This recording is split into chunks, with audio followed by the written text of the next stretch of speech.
This is far broader than has been revealed or discussed, okay? Let's go through it. We're going to have an executive director and a staff. That person's probably going to be the voice with Washington, not our superintendent.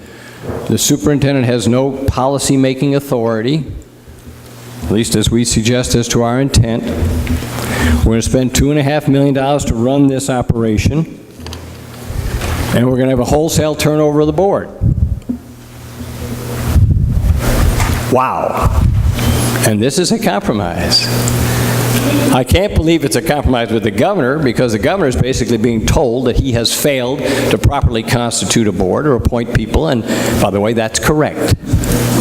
There are people on that board who think they're in charge of this earth and all the people in it. And I hope to God, if we pass this thing, that the governor will replace some of them. This is a dramatic change in policy.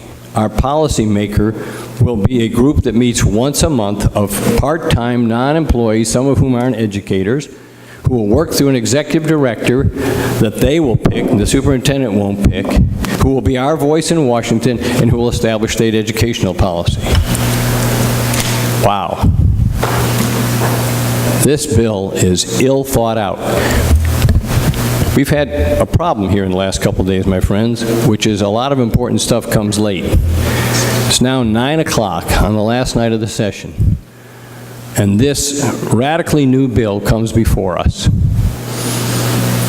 We have duties to the public. If we pass this, we fail in our duty. Who wants to go home and explain to the citizens that we changed our entire educational system as to who issues policy, who goes to Washington, who gets paid, who runs, who's on the board? We changed it all at 9 o'clock on the last night of the session without proper discussion. That is a failure on our part.